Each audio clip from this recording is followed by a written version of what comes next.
I work with the, I guess we're okay. Get this out of the way. Yeah. When we're having fun. Yeah, I just wanted to go over the Beginning Farmer program that's offered to new and young and beginning farmers. It was established by the 2018 or 2018 Farm Bill. Main thing is we're trying to help you as all four agencies to kind of work your way through all the resources that are available in the USDA that you can work with. I'm work out of the Risk Management Agency office in Raleigh. There's 4 other people that are on the team, as you can see, one from NRCS and a couple from Rural Development, and also one from FSA and the Outreach Office. We work as a team, and we're trying to make sure that all the beginning farmers are aware of and can access the programs that we have available to them. Like I said, the Risk Management Agency, we provide the financial tools for your agricultural risk, such as that are available through crop insurance. Rural Development develop and grow and by offering federal assistance that improve quality of life for RD target communities in need of empowerment. Then the financial and technical resources. And then the FSA is implementing agriculture policies and administrates credit and loan programs and manages conservation, commodity and disaster and farm marketing programs. And then another part of ours is natural resource conservation, working with in partnership to, to help people conserve and maintain and improve our natural resources and the environment. I just wanted to go over our the informational side on just about all of the slides I have today. I've got a link where you can go in and actually click on an active link to get information to help you work your way through the different agencies. At present, like I said, I work with Risk Management Agency. This is our beginning page, and we're helping, through efficient market-based risk management tools to strengthen the economic stability and agricultural producers and rural commodities. And that's our web page, and you just click on it. When you click on the page, you can also go to the state that you want to look at. We find this because we are a regional office and we cover from Maine down to South Carolina. We've got a page for each state that we work in, and it will give you current information on the different insurances and products that we have available to you. Another source, being the Beginning Farmer program, this is the website that we have available to you, where you can get in and get information for new farmers, women in ag, for the youth programs that are out there. There's some beginning youth program loans that are out available, and then also working with veterans. The nice thing about working as Beginning Farmer program that I've found in the state is that I get to realize how many different programs there are available. I've touched base with Agribility, and we're finding out things that people can use from their website or getting involved with them. I've been in touch with Extension. Here I am giving a little presentation to update you on the different products that we have. I've also done a lot with the veterans. We're offering a Boots to Business program in New England states in the first part of May. So we're working with all the different places we can get information about the Beginning Farmer program out to you. This slide just kind of gives you an introductory. If you're going to make your first visit into the FSA office, and Phil go into more all of that, or if you have questions, make sure you contact him, and they can kind of work you through what you have to bring. But this kind of gives you an idea of the different paperwork that you might need, or how the stuff to bring to come into the office. Again, this is on the Beginning Farmer Program. Below it shows the different coordinate. You can get a hold of the different coordinators in all of the different states in the United States, and there's a fact sheet there to help you work through working with us. Like I said, I work with RMA, and through the 2018 Farm Bill, the Beginning Farmer Program was established, and I do this as a collateral duty, but our agencies all answer back to the national program, and that information is fed into Congress, and they decide what they can do to help and aid in helping beginning farmers get into farming, or things that they need to do to help work through the programs.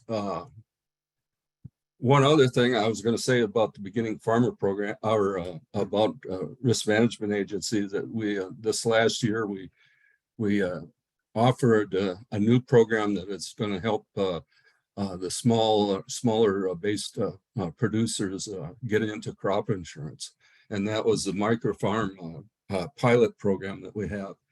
On this link, as you can see on there, right here, that link there, click on to we deal with mostly ag agents, insurance agents that are out in the county or in the state. So we're a little different than well, where you come into our office or into an FSA office or NRCS office to get your information or get signed up. So, but if you do have questions, definitely go to the FSA office or NRCS or Rural Development, and then they can help you to get information on how to get in contact. But this also gives you, it's a locator device, and you just click on it, and you put in your zip code, and it'll bring you to who's available in the area. Just a little bit about the risk management microfarm policy. It's intended to provide additional insurance options to the small scale producer. Microfarm policy was designed based on the research, and is required by the 2018 Farm Bill. And the policies develop progress included obtaining feedback from small scale producers and have grown the products in their local communities. Microfarm policy is offered through the whole farm revenue protection plan, and it enhances to better meet the needs of the small scale farmer. This eligibility is the microfarm is available to producers who have a farming operation that earns an average of a allowable revenue of $100,000 or less, or for carryover insurance, it's available at $125,000 or less. Coverage levels, you're looking at from 80 to 85%. You can go up to, and it provides additional information there. Under the underwriting of the record keeping, microfarm policy has minimized underwriting and record keeping requirements. So that makes it a little easier that an individual has to provide. Post-production revenue, producers can include post-production costs, activities as revenue, such as washing, packaging, commodities, and value-added products such as like jam. And microfarm was available came available in January of last year. And these are the dates that we'll have to work with for the next coming year to file for that. But again, if you have questions, the main person is get a hold of a sales agent with crop insurance. I'm not going to go through all of this. This could be a nightmare. But if you need information, these links are places you can go and get up to date information of how the program is going to work, some of the requirements, and then clicking on here to get a hold of the ag locator to find out who an agent is in the area.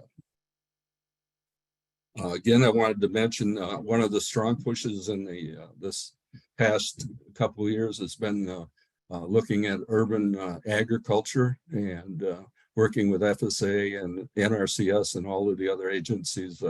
We've put a lot of stress on trying to develop and figure out how to work and make this an efficient program. So if you have questions about urban ag, I would suggest to get a hold of our office. I found that when I am putting together a response to somebody that's called in for information, I always include the extensions information because I like it's similar to our office. We're pretty much located in the counties that are available. But the main thing is that you can get somebody in the county to kind of communicate with and get hands-on information. And it's been a real good response to that from the people that I've forwarded out. Again, we collaborate with all of these different agencies. I was making this short and sweet. If you get questions, I can take them later. Hopefully Phil is getting lined up. I did have a couple other things. This is kind of a similar letter that I send out if somebody sends in for information.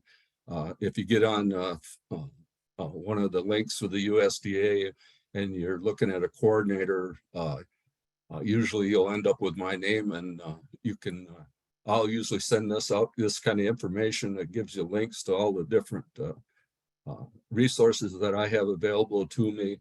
But I also can kind of locate it, like on the top link is you can get a hold of all the FSA or the local offices.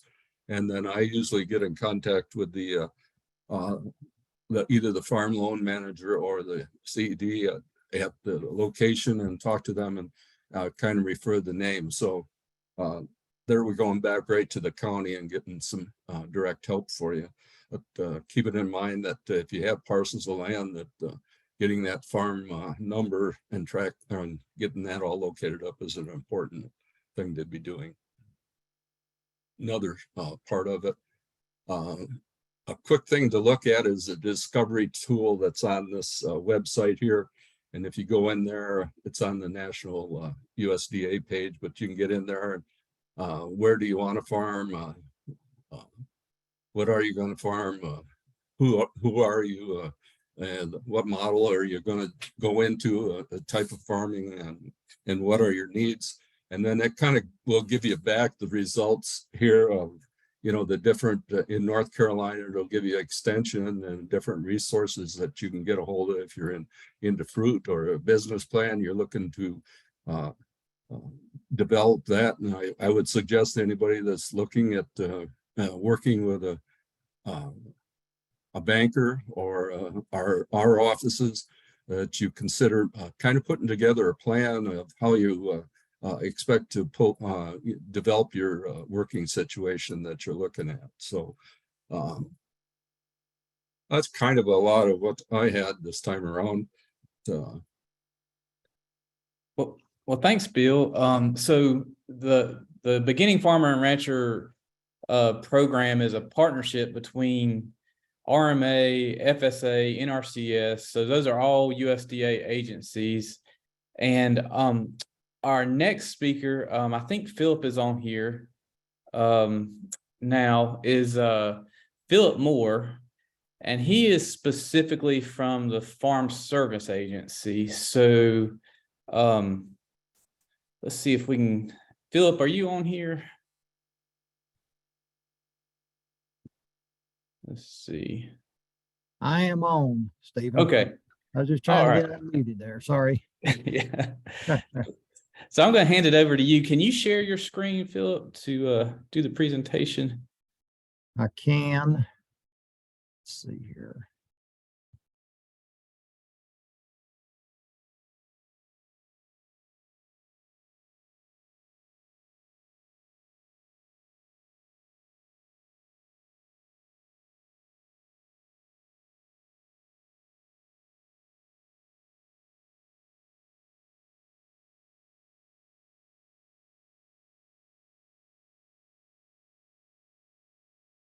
Okay, are y'all seeing the PowerPoint?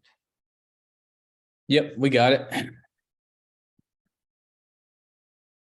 Good deal. Okay, thank you, Stephen. Thank you, Bill, for that presentation. Sorry, I'm running a little ragged here.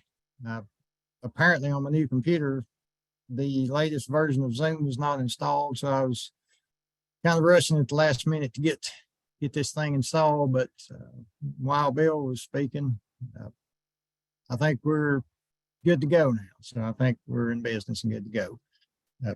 Appreciate the opportunity to speak to y'all today. I've got just a short presentation. I'll talk about if you're a beginning farmer, or even if you've been farming a while but you're new to USDA, hit some of the high points of coming in and learning more about Farm Service Agency and all the USDA agencies. So with that, I will go ahead. Again, my name's Philip Moore. I'm out in Cherokee County in the far west of North Carolina. County Executive Director in 3 offices serving 6 counties: Cherokee, Clay, Graham, Macon, Swain, and Jackson. So you've got, wherever you are, you have an FSA county office that is serving you, though. So, and I'll come back to that in just a minute. We'll go ahead and get started. So we are part of the Department of Agriculture. We administer the Farm Bill. We administer programs to help farmers across the board. Conservation programs, price support programs, disaster programs, primarily weather-related disasters. So you name it, if it's in the Farm Bill or if it is a federal program that serves farmers, we're probably involved in some capacity, either getting you in the door and getting you started with the right eligibility paperwork, or actually administering the program ourselves. So what we can offer to a beginning farmer, and I will kind of hit the high points with this slide, and then we'll go into more details with each of these. Loans to purchase land or operate a business. FLP, that's the Farm Loan Program. We like acronyms in FSA, so give you a heads up and somebody stop me if I start rolling out a bunch of letters and you don't know what they stand for. Please let me know, because we get in the bad habit of doing that sometimes. So we have loans for buying a farm, operating a farm. We have a micro loan program and a guaranteed loan program. I'll go into more detail on those. Also, we have a different type loan program that's in a different section of FSA. The FSFL, that's Farm Storage Facility Loans. So this is specifically for facilities for any kind of harvesting or storage of, pretty much at this point, we're at the point of anything you raise for food. So it used to be FSFL was pretty much grain bins, and that's what folks thought of with the Farm Storage Facility Loan Program. Now you can have refrigerated trucks, you can have refrigerated produce storage, a permanent type facility, anything that you're going to use to handle or store whatever you're producing, including produce, including meat as well. Meat, dairy, anything like that. So we have also the NAP program that's actually non-insured crop disaster assistance program. Somehow we get NAP out of that, but the idea is this is similar to insurance. So that's a disaster level type insurance program. that's especially well suited to fruit and vegetable producers. We can also cover honey, we can cover trout, we can cover Christmas trees, we can actually cover a lot of different commodities under this program. Other disaster programs, ELAP, LIP. ELAP is something we've done a lot for honeybees. The ELAP is, whereas NAP would cover your honey, ELAP would cover actual loss of the bees or the hives due to a weather-related event. LIP, Livestock Indemnity Program. This is loss of your animals due to weather. So lightning strikes, unfortunately is a real common one with cattle, something we cover, extreme cold, extreme heat. LFP is Livestock Forage Program. That's something we typically see during a drought. The last time our counties administered that out here was the 2016 drought. We had wildfires, pastures basically were gone. Everything was brown, nothing was growing. So we had to sign up for cattle, sheep, goat producers coming in and essentially telling us how many acres of pasture they had, how many head of livestock they had. And they got a little bit of money to buy hay. It's essentially what they were doing with that, of course. ECP is Emergency Conservation Program. That's something we see after a natural disaster. If there's a disaster declaration in your county, one most recent that I've worked on was not in my county. It was in a neighboring county in Haywood, and they had some really bad floods a couple years ago. A couple communities really got devastated with flooding related to a tropical storm.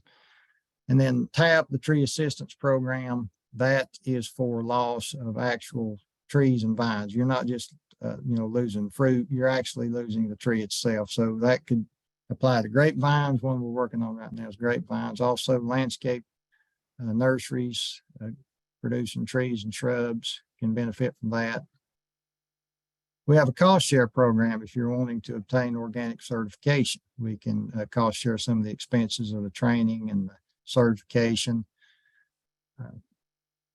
FSA is who you come to report your crops. We call that acreage reporting. Essentially, if you're participating in any program with us, that's one step. One thing you have to do most of the time is you have to have a current crop report with us. And it's a good record keeping tool for the farmer. You can go back, 20 years from now, you can come in your FSA office and find out what was planted on this field in this year. And I want to encourage everyone who's listening in, we are locally governed. Even though we are a federal agency, we have a locally elected committee, our county office committee or COC. Find out more about that as you get involved with FSA. These are positions that you can run for. We have voting members that are elected, and we also have advisors that can be appointed to represent communities, that female farmers, minority farmers. So lots of ways that you can serve and be a part. And we're, it used to be that it was never a problem to find people to run or find people to serve as an advisor. We're having a harder and harder time getting people to step up. So we'd love to have some beginning farmers, come in and bring some fresh perspectives on that. So if you want to participate with us, just call us or come see us. To get started, we'll need to get your farm number. So bring in a copy of your land deed and your lease agreement, if you're leasing the land. To get you in the system and to ensure that you're eligible for the programs, just come to the counter, bring a copy of your deed. And most of the time, particularly if you're an individual, if you're not an entity, it's really quick, really simple to fill out the eligibility forms at the counter with us. Even if you are an entity, it's no problem. Might take us a little bit longer, might be a little more paperwork involved, but we'll get you in and out as quick as we can, as pain-free as we can do it. You can come in if you prefer email or mail. You just let us know what works best for you, but we'll get you in and get you registered. So coming back to NAP, that non-insured crop disaster assistance program. So if it's a natural disaster, if it's a weather related event, that's most of the time what we're going to focus on. Not if it's not weather related, it's unlikely that FSA is able to cover that for any of our programs. But if it's weather related, typically we have a program that can assist. So we have the basic coverage, which is 50-55, we call it. That's going to cover 50% of your expected yield at a value of 55% of the average market price. And if you get these NASS surveys in the mail every so often, National Ag Statistics Service, when you reply to those, when you talk about your acreage, your expected yields, what you're paying, lease wise, commodity prices, all it's from NASS and from other surveys like that we get this information for, like what should the yield be, what should the price be. So it's very important that you reply to those. That's another good reason to reply to those surveys, because that way we don't have market prices that are too low. We don't have yield that are too low. The more that we can get those where they should be, the more that y'all as producers are going to benefit. So a little blurb on that. There is a service fee most of the time, but sometimes not. I'll come to that. If you want higher levels of coverage besides just the basic, we have buy-up, and that has a premium associated with it as well as a service fee. Now here's your buy-up options. To go beyond the 50-55 disaster level, you can, the first step is to get your price level from 55% up to 100%, still at a 50% yield. And then from there, your yields step up in 5% increments up to 65%. So any of those four are options. Now, this is where I was talking about service fees and premiums, maybe lower or no cost. So we will waive the service fee and we will reduce your buy-up premium by 50%. We will cut your premium in half if you do buy-up. If you are new and beginning farmer, what we define as new and beginning is has operated a farm for less than 10 years. So if you've been farming for less than 10 years, you're new and beginning. Limited resource is below federal poverty level for a family of 4. And there's actually a little website we can direct you to where you can very quickly, you just put in your county and it will automatically give you what that income cutoff would be. Minority farmers, African American, Native American, Hispanic, Latino, Asian American, and also female farmers. So if you're in one of those categories, which we consider to be historically underserved, socially disadvantaged, you get the service fee waived and you get the reduced premium. Moving to the loans. So it's always important to point out that the goal, if you get a farm loan through FSA, is to actually improve your ability to get a loan in the private sector. So over time, you're working to build your credit history and get to the point that you can apply in the private sector. So who we're really serving are the folks that just, and this applies to a lot of beginning folks. Maybe you've never taken out a loan before, so you don't have the credit history to be able to get a private loan at reasonable terms and conditions. You're kind of in this sweet spot where you're not, you're not so risky that no one's going to ever loan to you, but you're maybe not quite where you need to be to get private credit. So we're helping you get to that point. So if you're preparing to apply, your credit score, pull credit reports, anything you have like that, have a farm business plan. Some of this stuff on this slide, I borrowed some of this from our farm loan folks. I don't know, I would have put everything on here quite this way. The most important thing is when you're getting ready to apply for a farm loan is kind of have a business plan. Okay, so know what you want to raise if you're not already raising it, or if you're wanting to expand your operation. Have an idea of what your finances have looked like and what you expect them to look like as you expand. Have an idea, who are you going to sell to? If you are expanding your strawberry operation from ½ acre to 3 acres, do you have the market for that? Where are those strawberries going to be sold? Because these are the things that the loan officer is going to be asking as she reviews that application. So just some things to keep in mind. So operating loans are for things like buying equipment. If you need an annual loan just to get your seed and fertilizer, and at the end of the year after you've sold your crops, you're going to pay that back off. So it can be a term loan up to 7 years to buy things like equipment, breeding stock, if you're doing animals, any kind of equipment, any kind of capital investment, really. That's going to be something that's going to be with you for several years, and you can have up to 7 years to pay that off. Or you can do an annual loan. Annual loan would be more like credit line for your fertilizer, seed. Even if you're going to buy some calves at the beginning of the year, sell them off at the end of the year, that kind of thing. Youth loans are a special program we have for applicants who are between the ages of 10 and 20.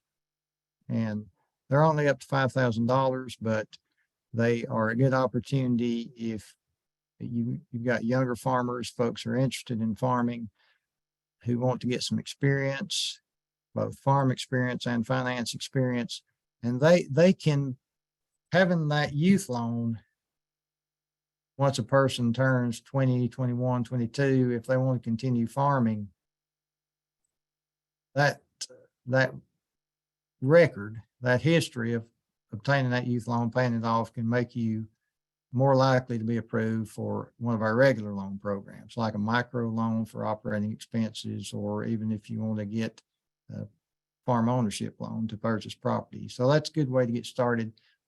It's a very simple application process, just 2 forms: the approval of the parent or the guardian, and an advisor, like a 4-H agent or ag teacher, someone like that, to advise the young person on whatever it is they're going to be growing or raising. Emergency loans are going to come up again, sort of like the emergency conservation program I was telling you about. If you have a disaster, if your county or an adjacent county is declared a disaster area, then you're eligible for those emergency loans. And that's just pretty much what it sounds like, to recoup the losses of a crop or infrastructure associated with your farm that was damaged by a disaster. And then our farm ownership loans, that's to purchase land for a farm, obviously, or to make improvements, major improvements that would be tied to the land, like a barn, something like that, like a permanent fixture on the property, can also fall under farm ownership. You can actually have a term of up to 40 years to pay back that farm ownership loan. One thing you have to apply for any of the loans with us is some amount of farm experience. So this is where it gets a little tricky. A lot of folks say, well, how to have experience but on the farm yet? And I can see the frustration there, but we do require 3 years out of the past 10 years that you have participated in the actual operation of a farm or ranch. And that means not just, having worked on the farm for someone else necessarily, but actually having that experience of operating the farm.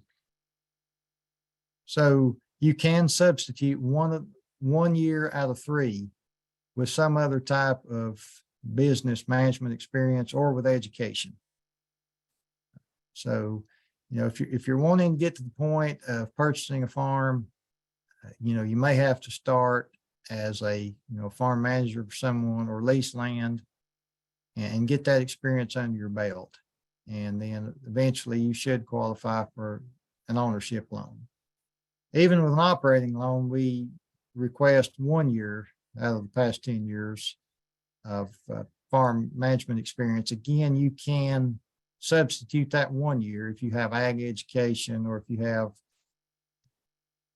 actually military experience. If it's like I think an E5, so like a sergeant or higher rank at 1 year, or managing some other type of business.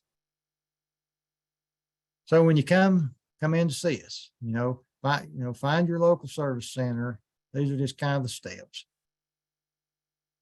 Contact us, come in, get a farm number, stay alert for reporting and enrollment deadlines. We have an newsletter that goes out every month that can kind of keep you up to date on what's going on. Once you get to know us and you get acquainted with us, feel free just to pick up the phone call sometimes. If you're going to run into us, a lot of us are farmers as well. We're out in the community. If you see us in the grocery store, the feed store, say, hey, what's going on? Got any new programs coming up? Just stay in contact with us. I mean, we're part of your community. Your county committee folks, part of your community. You have a loss, you have a disaster, pick up the phone and call. It can never hurt to call and say, had a late freeze this morning, had a lot more rain last night than I thought, had some flooding out in the fields. Let us know as soon as possible. And if there is a program that can help, or if down the line, maybe we get a disaster declaration, we've got that documented. Always let us know. Err on the side of caution. And the way, for example, our NAP program works. If you have a weather-related event, let us know. Later on, we'll see what kind of yields you have. If it turns out you didn't lose anything, your yields are good, excellent. But if you did have that loss, your production was not what you wanted it to be, we have documented. You had a weather-related event, so you're eligible for NAP. That's how it works. So always let us know. And stay engaged. We'd love to have you on the county committee or have you as an advisor. There's always good opportunities to be part of the agency. So there's our website, fsa.usda.gov. There's also a website particularly targeted to new and beginning farmers, newfarmers.usda.gov. This farmanswers.org can be really useful. Just got on there yesterday and started exploring around a little bit. A lot of good information on it. And I'm also providing, hopefully via Zoom, maybe we can share it via the chat today, a fact sheet bundle that's going to focus on new and beginning farmers, NAP, and the loan program. The three things that I hit on today. There's going to be a fact sheet bundle provided. We'll get to you either through the chat or one way or another. I'll make sure that everyone who's interested in that is able to access it. To get to your county office really quick, and then I will be done and accept any questions. So you can find your county office. I don't know if everyone here is North Carolina or where you are, but you can actually go to the website there, fsa.usda.gov/state-offices/index. It'll bring up this map. You just click on your state. It'll open up a new page, and you just click county offices. And once you click county offices, it's going to give you another map of your counties in the state, and it will give you the contact information for your nearest office that's serving you in your county. There's my information again. I'm more than happy, regardless of where you are, I'm more than happy to answer any questions, direct you to the right person in FSA, and let you know if we have a program that might be of benefit to you. You can call me there at 828-837-2721, or feel free to email me at that email address. And take any questions now. However, Stephen, however you want to do the format on questions, but that's all I have. And thank you all again. I think probably the best thing to do is if anybody has a question, if you can type it in the chat, and we'll get Philip or Bill to answer them as best they can. One question I did have for y'all is, how would a small farmer decide on whether to go with NAP or the whole farm micro farm policy through RMA, through an insurance provider? What's the difference between those two?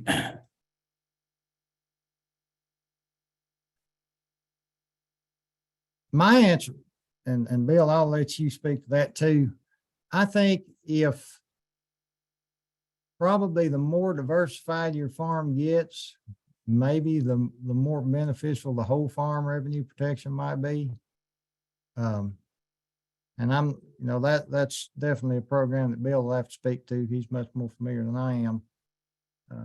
NAP is based on particular crops. It's based on production, not revenue. So there are different ways to look at it. It would almost be a situation, it might be a case-by-case basis where you'd really need to talk to both agencies and see what's best for you. I know that our NAP producers, now we have folks who grow 7, 8, 10, or 12 different vegetable crops, but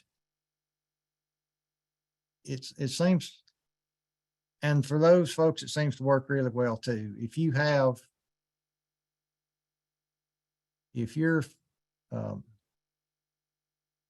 say this, definitely, if you're primarily fruit and vegetables, for example, no livestock, there's not as much we can do under NAP with livestock. So that might be a big one right there. If you're doing fruit and vegetables, a lot of those are not covered under regular, disaster type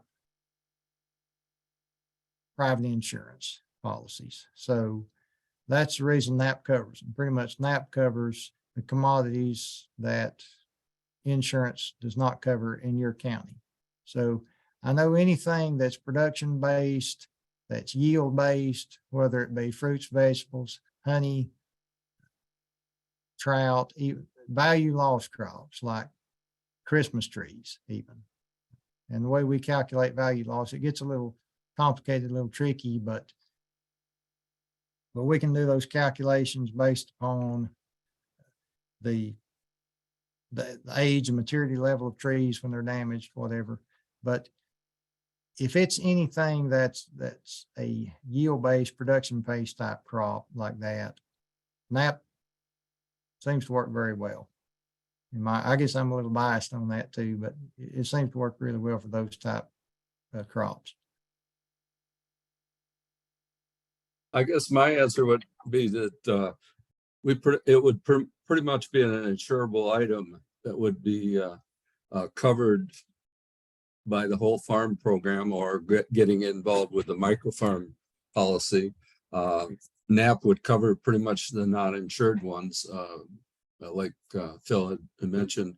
Then the best way to find that out is on our website. Is there's a thing called the actuarial browser, and that goes in county per county, and it will tell you if it's an insurable item or not in the county that you're in. So that's kind of the main, at least I think, the main difference anyways. And like Phil said, if you got any questions, make sure you're calling, into the local office or an agent that's in the area to kind of get the information. But the main thing is to do the forework and get the call in and talk to somebody.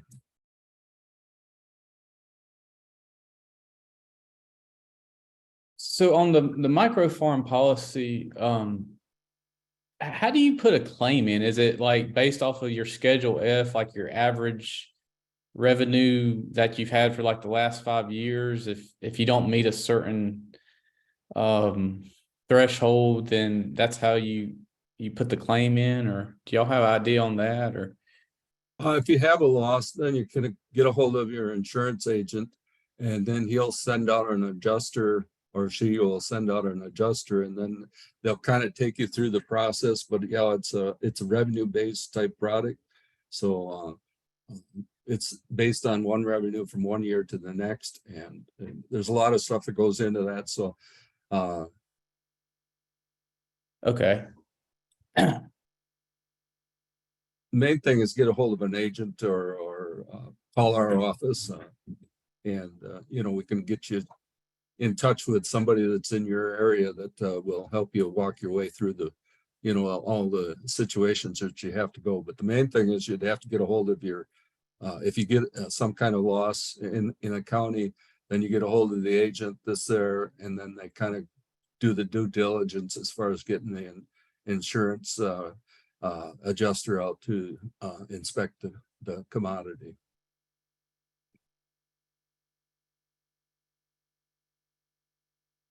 Let's see. Do we have any in the chat? Yeah, we have one from Nick that says when he Googles the micro farm policy, he finds information from RMA that covers up to 350,000 lost revenue, not 100,000. And he's just asking for clarification on which one of those is correct. I would say you'd have to be looking at the micro farm policy. That's for the 100 to. The microfarm policy is a portion of the whole farm revenue policy, and it's a separate entity, but it's a pilot program that we just got introduced really about a year ago. So, and we're trying to work our way through it. But if you get more questions on that, going through the microfarm website is the best way, or the agent in the county. Okay. Hopefully that answers.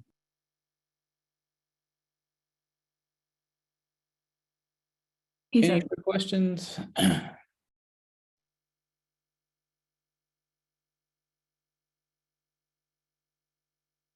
all right, we have another one from Lynn. It says, if I'm a new farmer working to establish an urban farm within city limits, but the zoning does not designate agricultural use, how can we establish the farm number without violating zoning? And does that involve lobbying local government to amend zoning? I'm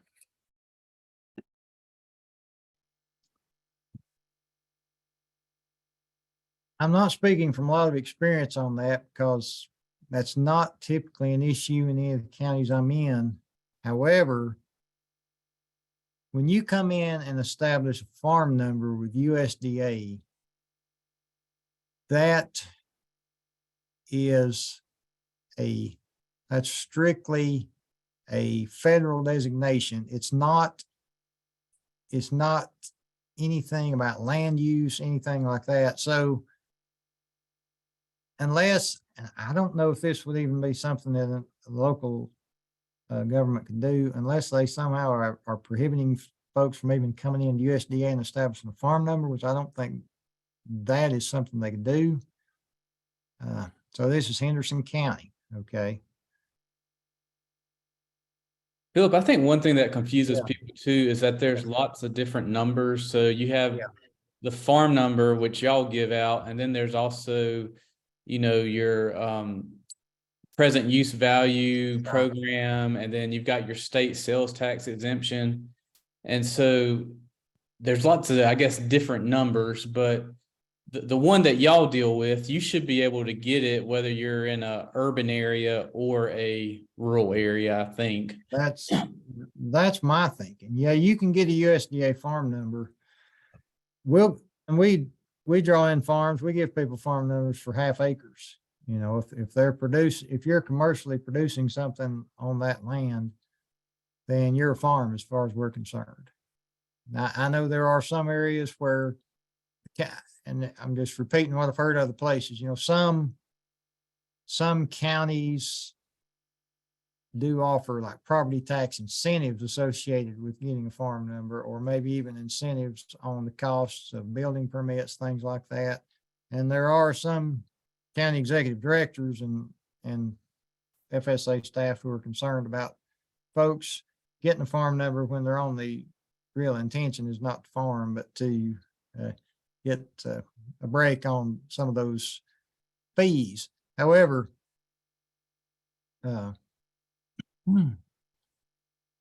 just coming in and getting a farm number with us,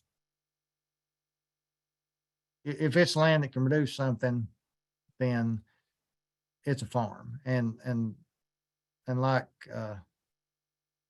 Stephen said, your present use valuation, that's a county thing supported by state law that permits that. And in the same way with, like the number for a sales tax exemption, that's also through the state of North Carolina. I'm seeing the rest of the chat. If it's residential, it's not zone commercial. So yeah, I mean, if you can get a farm number from us regardless. And I think your CED in Henderson County, I know that office, I think they would be, very open to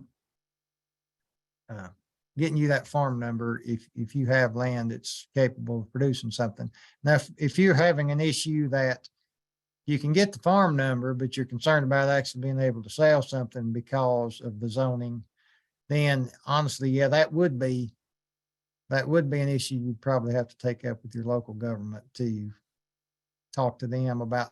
You could do it on a case by case basis for your particular property, or maybe even talk to them about considering a change in the zoning law that would be more open to small scale commercial agriculture, even for something that's zoned residential. But that's getting way out of my purview. But yeah, if the issue is you just can't grow, because of because of your particular parcel just is not permitted in the zoning ordinance. Yeah, that would be an issue I think you'd have to take up with your local government. I think the other part of that is that the main thing, if a person has questions, is that they definitely, call the FSA office and, communicate with you, because there's a lot of things that are changing. This urban agriculture is really a brand new thing, for all of us. And, the USDA is really trying to make it work. And like you said, how do you work if it's on the cement pad, but we're looking at different ways. We've got, things set up in large cities, maybe working on a rooftop, so we're looking at ways to make sure that you get involved with us. Main thing about the farm number, and I think they'll agree with it, is that, it gets you onto our books, and it makes it so that you can be available to work with NRCS, get information from them. Will a commodity grow in this soil, or, it'll help you answer a lot of questions. And then if we, I think in most cases, in most county offices are familiar and work pretty close with the extension office that are in that county too. And if they come together, they pretty much can kind of help you get the information you might need to, make things work for you. But mainly ours is that number for the, the farm, and getting involved with the programs we're involved. But, each county is a little different as to how they let you sell. But we see a lot of things coming together and be setting up marketplaces and local areas and things of that nature. So there's a lot of things that are in the basket that are changing, at the present time. So, but make sure you call. Yeah, and that's one lesson I've learned, working in government for 15 years now, is that the best thing to do when in doubt is to call your local FSA office or your local, extension office, and they can help you track down some of these questions, because a lot of times we don't know all the answers, so we have to do a little homework. But if we don't have any other questions, I want to thank everybody for coming today. We've made it to about an hour, and also want to thank our presenters, Bill and Philip, for all the information and for spending your lunch hour with us. But I do have a short little evaluation that I'm going to launch here. So it's only 5 questions. If y'all can just fill that out, it helps us with